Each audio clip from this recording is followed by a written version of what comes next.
Alright, this thing right here, this beauty or monstrosity, whatever you want to call it, is what I like to call Midnight Lady.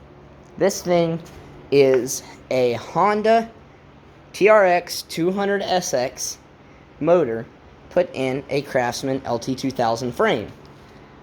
Mower, obviously. So, there has been some questionable things and some cool things, like the chain, or how he cut the linkage. It's actually really well done. I've seen a lot worse job. This is my slap together 15-minute. I needed a chain cover to drive it, and I've just never made another one. But you can see the cuts he made. They were decently precise. And another of the upside, he chose a really good frame, because this has like almost zero slop to the steering. And if you compare that to my General Lee mower, which is kind of stuffed behind, but same mower, LT2000, and that is like the axle's moving, but you can't see the tires steering. It's only until about there and then some more that the tires start turning. So the steering on the General Lee is terrible. So that steering on that mower is amazing. So also, wiring was decent.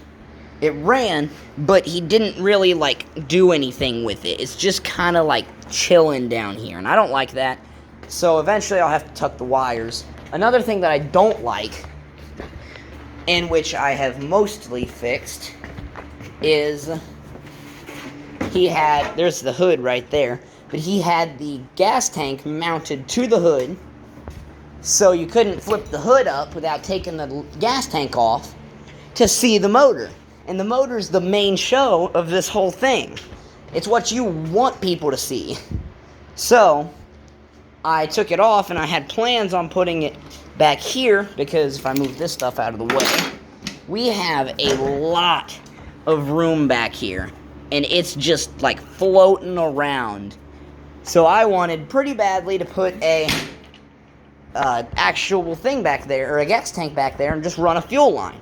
Now I could drill a hole in my valve cover and run lines to a lawnmower vacuum pump, or I can do what I did right here with this bungee strap and just cut a hole in my hood to fit the gas tank. And because of that, I wouldn't have to make too many notches. I'd only have to make one notch. Well, usually, hold up. Usually that's spun around right to not crease. But you get what I mean. It's stuck in there like that, and it looks good. There's not many creases. It doesn't look terrible, and the hood will fit on really nice. So that's how that's gonna do. Another thing I don't like, the foot pedal. It works again, but there's no throttle return. So if I take the bungee cord that I've been temporarily using and push it down, it really doesn't return. You can see how much it's open until I push it back up. So just a very loose bungee cord fixes that problem right up. But eventually I'm going to buy a return spring, put it up on there, or no, we can't do it up there, so it's got to be in there. So that's nice. It runs very well. It's a Honda, so it obviously runs really good, but the problem is it's got a slight, like it idles just a little too low, so it takes normally a little bit of gas to get it started, and give her just one little rip.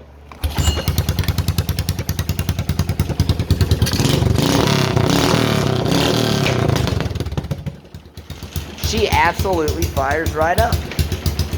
And then for your kill switch, you just hit the same key switch, and it shuts off. It does have electric start. That's why I had this battery sitting here. Eventually, well, I should probably talk about the things I don't like about this, or the cons. The axle mock-up. This is where things start to get bad. How he put the axle in. He welded the C-clamp into the bar back there, because all it is a piece of angle iron that goes from one end of this to the other end of this, and then he just welded the freaking rear end in there. So it works, and it's held stiff. Like, it's pretty stiff in there. So, that's good, I guess. He also, I think it's on this tire, welded the castle nut onto the hub.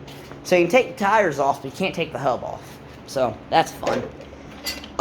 Yeah, he took the frame out of the quad. He cut the frame out with an angle grinder and just sat it in the mower. He didn't take the frame out. So, there's some pros and cons of that. Pros, you keep your mounting brackets and you can get to make some custom ones that work for it. It protects the engine a lot more, you know. There's some just added protection. You can protect against it vibrating as much, because you got more stuff to soak up the vibration. But the cons are, it looks ugly, takes up a lot more room back here than it needs to, and it's just heavier. It's not like, this thing is not light by no means. This thing is heavy. And it bulks things up. It makes things look less professional. So, it's not the greatest. But on the good hand, it provides a really good place to make a mounting bracket for our battery. So eventually, I'm going to cut this cross beam out here, and I'm going to use some of my spare metal that I have to build this little bracket to hold this battery. Because once you get the battery held in, and I get those the nuts that go under there for the screws, so I can screw these connectors on, because this battery works just fine for this thing. And then I take my positive cable, go up to it, and just push it in there just for now. Go to click my key over, which, again, probably going to be a problem with one hand. Got it. And then you sit on it. You can see we have our neutral light, which eventually, another thing I'm going to be doing very much is making a custom dash. I'm going to be completely overhauling the dash, making a mount for that to go up here so you can see it through the steering wheel. The push button switch, which is this, instead of a button, it's going to be just somewhere around there. I want the key switch to go up and through here. And then a bunch of other things like this button. This, for reverse, you have to pull this cable. So instead, what we're going to do is just get a lever here where you can just pull it out and click it into reverse. Because this is a 5-speed semi-auto. So there's your shifter up there. Also, very far up, I have to reach almost my full legs just to get to the shifter. So I wanted to put it here. So it's obviously leaned forward right now because I'd have to bend this out because they bent it in. It rubs up against here. But you push it forward to go up a gear, pull it back to go back a gear, and then that would look good so you can drive with one hand, well, technically my left hand, and then change gears with your right, and then that leaves your left foot for, you know, brakes later down the road because this thing does not have brakes as of now. The brake drum's locked up. So I'm probably going to integrate some form of back brakes. I don't know what it'll be, but I'll figure out something because I need something bad for brakes. So I can make a brake pedal, something. It'll give me options. But time for the real thing of what I'm really happy about, electric start. So we thought it was the solenoid that was bad in here. Turns out it was the switch. The switch in there was terrible, and it wasn't clicking properly because this gauge cluster used to sit with like the kill switch, the high-low beams, and your light toggle, and then, you know, obviously the start or the push button start. But he tore that apart. But so now it's just this lever, so you just go. Then you don't have to worry about nothing. And then whenever you don't want it to run, you can just, oh, if I can get it, man. Just click your key off. And then boom, it shuts off. That's what I love about this. So, eventually, I'm probably going to do it tomorrow because it's late. I might get into it tonight. I don't know. I don't know what this is. This looks like them aftermarket block-offs. Like maybe a, I don't know. If you know what that is, let me know, because I have no clue. I'm not very well versed with Hondas. At least their 200EXs, or TRX200SX.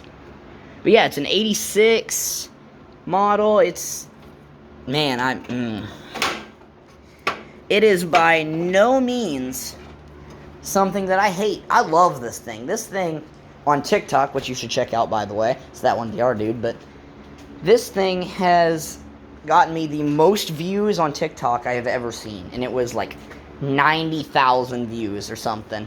It was something stupid for this machine. They were just going crazy over this thing. And the guy who sold it to me off Marketplace found my TikTok and commented on my TikTok.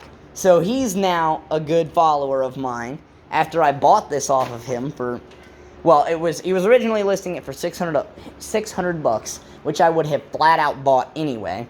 But I traded him a Cub Cadet mower and a Teo 110 dirt bike. And I got this thing, and he said it didn't run, it needed a new coil. Well, it didn't need a new coil. He just didn't have the right connector that fit over this.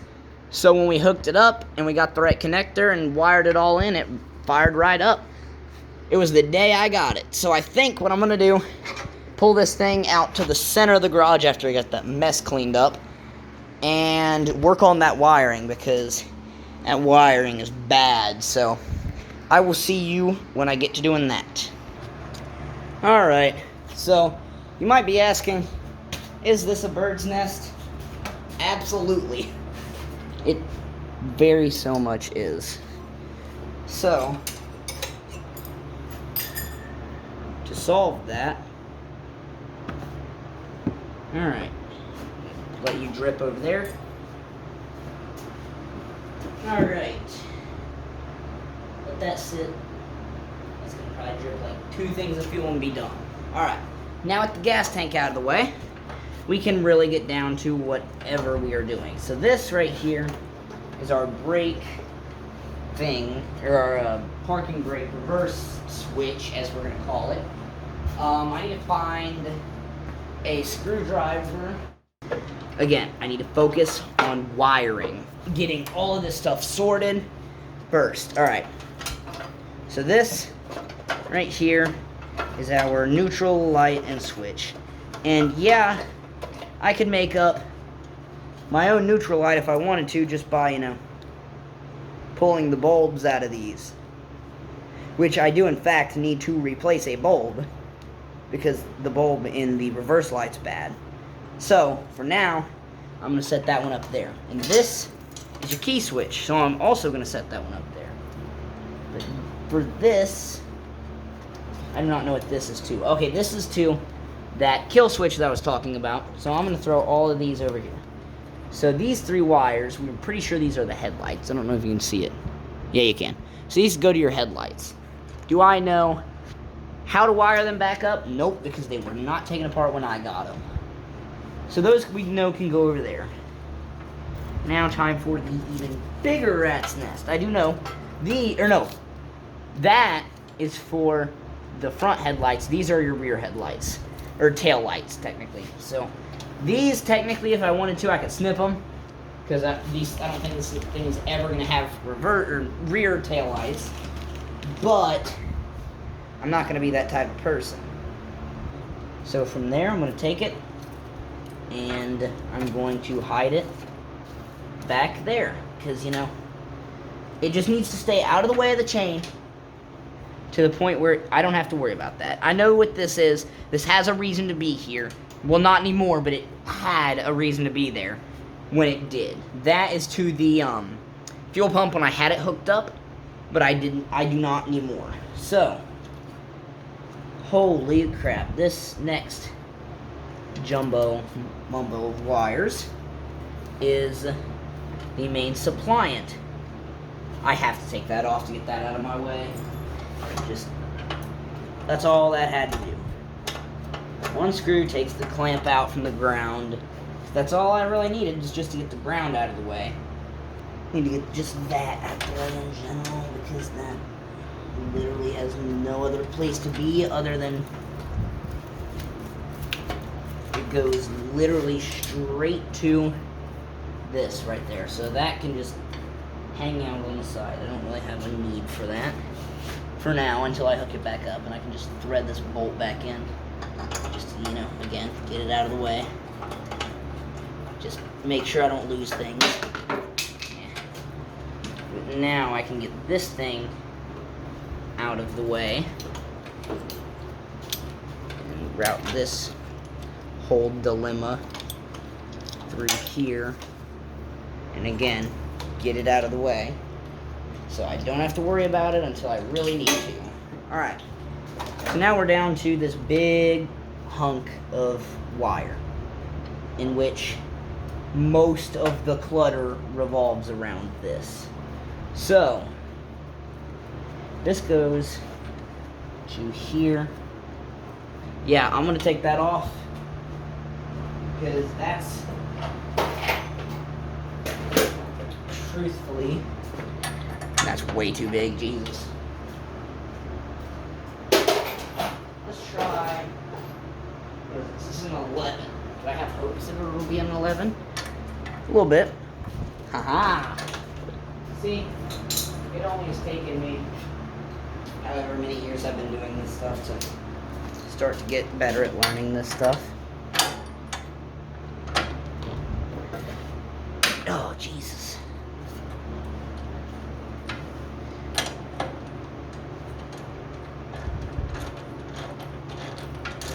Alright, sweet. So this goes and routes through here.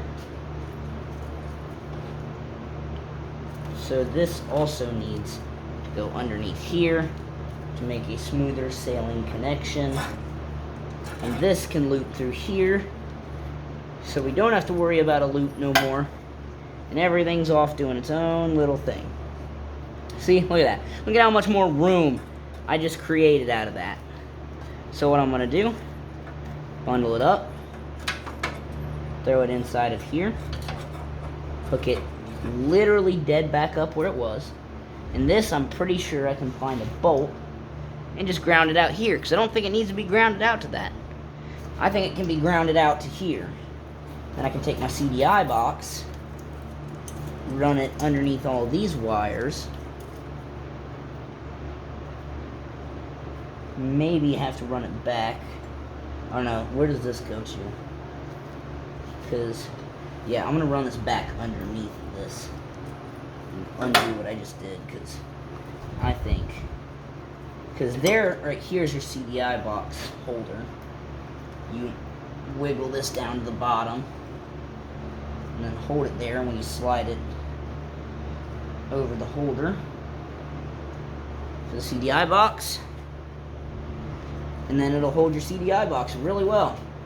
So, since, our cables are with this to, again, just bring things away from everything and, set it all up nice, I'm going to take these, zip tie these together, and find, again, I'll probably mount it here, because that's probably the best place. So I'll see if I can find a bolt for that. There it is, I think. I hope. That'd be cool if it was, first try, but... Oh, let's go. That's it, I think. Hopefully.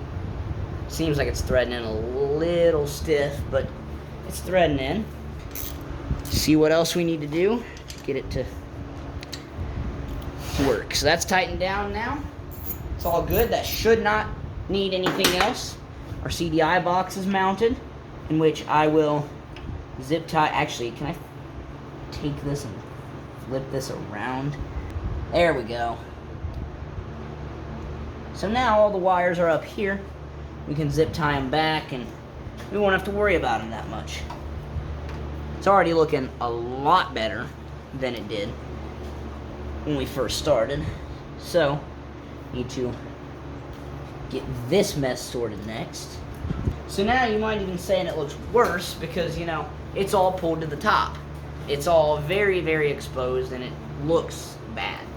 But functionally, this is way better. There is nothing even close to hitting this chain. So that was the big problem, was all of this was hanging down next to this chain and having, threatening actually hitting the chain and, destroying the wiring. Which, for just something that stupid, it's such an easy thing to avoid, man. Negative wire.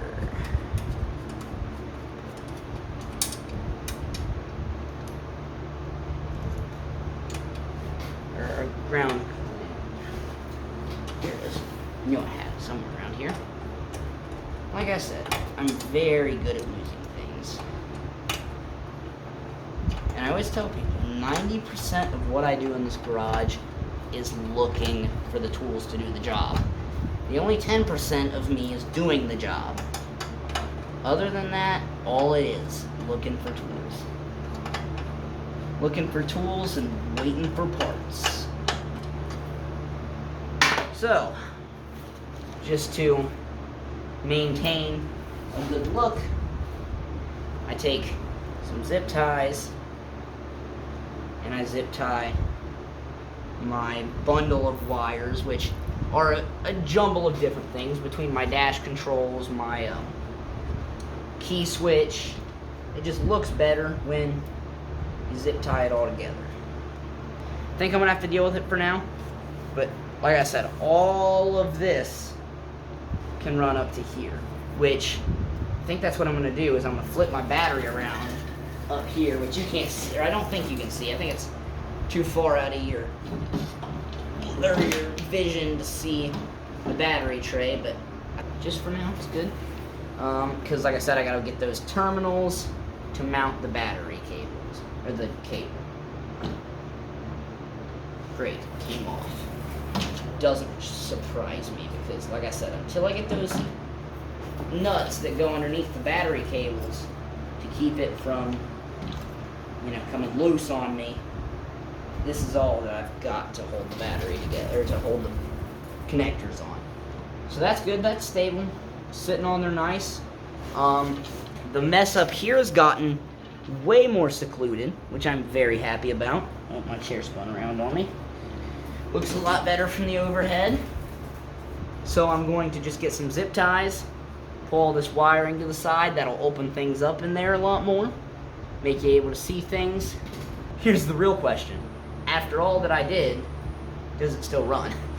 Because that is the real question. Well, let's make sure that everything's hooked up right. Uh-oh. It also might be a connector, because my connections are not the greatest. Because it sounded like it was trying.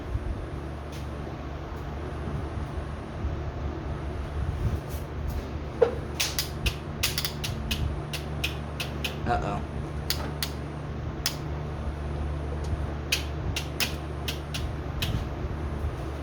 I think we blew a fuse.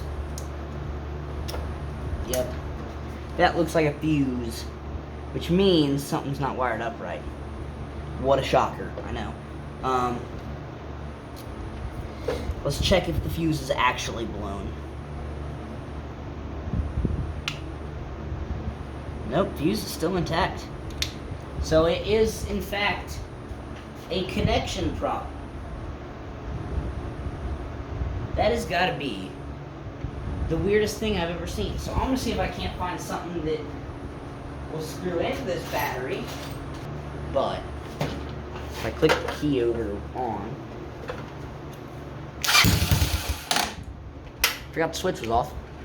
Yeah, it was a connection problem.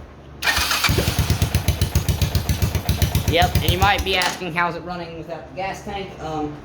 The bowl is still full of fuel. So it will still run, but not for long. Then it'll run out of fuel. But yeah, I wired everything up right. It was just a connector problem. Like I said, it looks a lot better in there. It's a lot more clean, a lot more room for things to turn, and a lot more room for things to steer. Like I said, a lot more with this shifter. It will definitely end up being the shifter for that, because that is way too far up, and I like it. I like the idea of it being up here, so that's definitely where it's going to be. Very happy with the turnout of today, or tonight technically, because, you know, it is very much night outside. So I will probably see you all in the morning when I plan on getting the hood installed on it, because that's going to be a fun one.